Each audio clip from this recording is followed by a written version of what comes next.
2 मई 2011 Osama bin Laden को उसके घर में घुसकर मारने के बाद यूएस नेवी ने उसकी बॉडी को अगले 12 घंटों के अंदर अरेबियन सी के नॉर्दर्न पार्ट में बहा दिया था।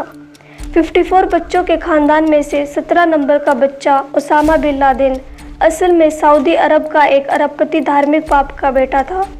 इसके बावजूद उसने उसकी बॉडी किसी के हाथ ना आने दी और 1000 फीट समुद्र के नीचे इंसानों से कोसों दूर जाकर दफना दिया। ओसामा बिन लादेन की बॉडी को समुद्र में दफनाने के पीछे 3 मेजर रीजंस हैं। पहला यह कि ओसामा बिन लादेन अपनी ही जन्मभूमि सऊदी अरब में बंद था और उसकी डेड बॉडी के लिए वहां पर कोई भी जगह नहीं थी। अब सवाल ये आता है कि ओसामा तो एक फेमस सऊदी के इन्फ्लुएंसर बिजनेस टाइकून के घर में पैदा हुआ था, तो आखिर उसे बैन क्यों कर दिया गया? तो ओसामा बिन की फैमिली इतनी अमीर थी कि जब सऊदी किंग की ट्रेजरी खाली होने लगी तब बिन लादेन की फैमिली ने लिटरली कई सारे गवर्नमेंट ऑफिसर्स को अपनी खुद की जेब से 6 महीने की सैलरी पे की थी। अब अमीर ही नहीं, ये फैमिली बहुत ही रिलीजियस भी थी, इंक्लूडिंग ओसामा बिन लादेन खुद भी। हर साल सऊदी में जब दुनिया भर के मुस्लिम हज करने के लिए आते तो ओसामा के पिता बड़े बड़े इस्लामिक स्कॉलर्स को पर्सनली होस्ट भी किया करते थे। तभी ओसामा भी इन सब से अक्सर मुलाकात करते और उनसे अपनी जान पहचान बढ़ा लेते थे। अब सवाल आता है कि इतना रिलीजियस होने के बाद भी ओसामा को बैन क्यों किया गया? ऐसा इसलिए क्योंकि ओसामा एक्सट्रीमिज़म के झांसे में आ गया था। ओसामा की मां का कहना है कि ओसामा एक एक्सट्रीमिस्ट मुस्लिम बना, उसके पीछे रीज़न कहीं ना कहीं उसका कॉलेज था। ओसामा जेंडा यूनिवर्सिटी से पब्लिक एडमिनिस्ट्रेशन पढ़ रहा था जब उसकी मुलाकात हुई मुस्लिम ब्रदरहुड नाम की एक एक्टिविस्ट ऑर्गेनाइजेशन के कुछ मेंबर से। ओसामा की मां का मानना है कि इन्हीं लोगों ने मिलकर उनके बेटे का ब्रेन वॉश किया और उनकी मुस्लिम के नाम पर हमेशा हमेशा के लिए रिडिकुलाइज कर दिया। कोइंसिडेंटली इसी फेज़ के दौरान यूएसएसआर ने अफगानिस्तान यानी एक मुस्लिम देश का इन्वेड कर लिया था। बस फिर क्या था, ओसामा का एक्सट्रीमिज़म और गहरा होने लगा। वो आए दिन अफगानिस्तान की मदद के लिए वहाँ पर सीक्रेट कैंप्स के लिए जाने लगा और अपने पुराने कनेक्शंस की मदद से वहाँ पर ऑपरेट हो रही एक्सट्रीम ग्रुप के साथ नए कनेक्शंस बनाने लगा। इसके बाद इस एक्सट्रीमिस्ट की हेल्प से अपने देश सऊदी अरब से भी वो वॉलंटियर्स को इकट्ठा करने लगा। सऊदी से अफगानिस्तान में चल रहे युद्ध में शामिल करने के लिए इन वॉलंटियर्स की ट्रेनिंग वो खुद नहीं करता बल्कि आउटसोर्स करता था दूसरे ऑर्गेनाइजेशंस के द्वारा। उसने नेक्स्ट फोकस किया फंड्स को कलेक्ट करने में, जो अगेन उसके लिए काफ़ी आसान बात था क्योंकि उसकी फैमिली अमीर थी। देखते ही देखते 1984 में पेशावर में उसने अपना एक बेस भी खड़ा कर लिया। सभी वॉलंटियर्स का यहाँ से एक डाटाबेस भी तैयार होना शुरू हो गया, बेसिकली पूरा का पूरा एक प्रॉपर सिस्टम, और इस तरह शुरुआत हो गई अल कायदा की। पर इसी दौरान मिडल ईस्ट में इराक के नए लीडर सद्दाम हुसैन ने गल्फ़ के कुछ ऑयल रिच नेशंस में अपनी इंस्पेक्शन को शुरू कर दिया। इनफैक्ट कुवैत के बाद सद्दाम के निशाने पर सऊदी अरब था। अब ऐसे में अरब की और स्पेसिफिकली मक्का मदीना को बचाने के लिए ओसामा ने सऊदी किंग को एक लेटर लिखा और अपने वॉलंटियर्स को इराक के खिलाफ युद्ध में उतरने की परमिशन मांगी।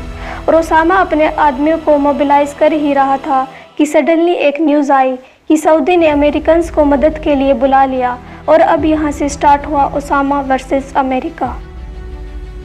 ओसामा को अमेरिकन्स की हेल्प बिल्कुल भी मंजूर नहीं थी क्योंकि वो ये चाहता था कि सऊदी में किसी भी तरह की वेस्टर्न इन्फ्लुएंस ना आए और उसके देश में सिर्फ और सिर्फ पूरे इस्लामिक प्रिंसिपल्स की ही नींव बनी रहे।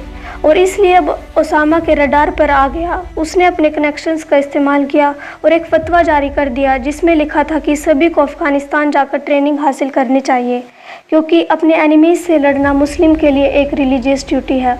और यह रिलीजियस कार्ड काम आया। फतवा जारी होते ही 4000 से भी ज़्यादा लोग सऊदी अरब छोड़कर अफ़गानिस्तान के लिए रवाना हो गए और सऊदी को ये बिल्कुल पसंद नहीं आया और इसलिए उन्होंने ओसामा पर ट्रैवल बैन लगा दी। पर काफ़ी स्मार्टली कई बार ओसामा ने एक बिजनेस मीटिंग के नाम पर पाकिस्तान जाने का रास्ता सर्च कर लिया और इसके बाद वो अफ़गानिस्तान चला गया और मुड़कर कभी भी सऊदी अरब का मुँह नहीं देखा। लेकिन सऊदी अरब ने फिर भी कई बार ओसामा को मनाने की कोशिश की। इनफैक्ट कुछ रिपोर्टर्स के हिसाब से तो यूएस ने ओसामा की बॉडी सऊदी को ऑफ़र भी की थी पर सऊदी ने बॉडी लेने से मना कर दिया। नाउ सऊदी के बाद ओसामा की नेक्स्ट रिसीडिंग प्लेस थी पाकिस्तान, पर उसे भी ओसामा की बॉडी नहीं मिली ओबामा ने एक इंटरव्यू में डायरेक्ट बोल दिया कि पाकिस्तान में बिन लादेन का एक अननोन सपोर्ट नेटवर्क है, इसलिए बॉडी देना तो दूर की बात है, यूएस ने तो पाकिस्तान को लूप में भी नहीं रखा था। और मैं भी ओबामा इस बार सही भी था। टाइम एंड टाइम अगेन के एक इंटरव्यू में पाकिस्तानी टॉप लीडर ने बिन लादेन को हीरो और शहीद कहकर रेफर किया था, और यही है ओसामा के सी बरील का रीज़न। दूसरा रीज़न है यूएसए एक टेररिस्ट की श्राइन बनने नहीं देना चाहता था, एक ऐसी गलती जो यूएस सद्दाम हुसैन की बॉडी के साथ कर चुका था, और इसीलिए ओसामा के मरने से पहले ही उसकी बॉडी के बरील का प्लान बन चुका था। सुमेन के बाद यूएस नेवी सील ने सबसे पहले बॉडी का पूरा आइडेंटिफिकेशन किया, और इंटरेस्टिंगली मिशन कमांडर इससे कन्विंस नहीं थे। कुछ और उन्हें यह पता था कि ओसामा की हाइट 6 फीट 4 इंच थी, तो उन्होंने अपने एक्सपेरिमेंटली सिमिलर हाइट वाले सोल्जर को बगल में लटा दिया और हाइट डिफरेंस से कंक्लूड किया कि वाकई में वो ओसामा ही है। और जब फिर कमांडर ने प्रेसिडेंट ओबामा को ये इन्फॉर्मेशन देने के लिए फ़ोन किया, तो ओबामा ने जवाब में ये कहा कि आपके पास $65 मिलियन तो थे हेलीकॉप्टर के लिए, पर $10 एक्स्ट्रा नहीं थे एक मेजरिंग टेप के लिए। तो वहाँ पर सब हंसने लगे थे। लेकिन मिशन यहाँ ख़त्म नहीं हुआ। तो एबटाबाद से वो बॉडी को अफ़गानिस्तान लेकर गए पूरा डीएनए लैब आइडेंटिफिकेशन के लिए, और करीबन 12 घंटे के अंदर अफ़गानिस्तान से बॉडी सीधा यूएस एयरक्राफ्ट कैरियर यूएस कैल्विनसन के डेक पर ले जाया गया, और जो प्लान के अकॉर्डिंग अरेबियन सी में एंकर्ड था।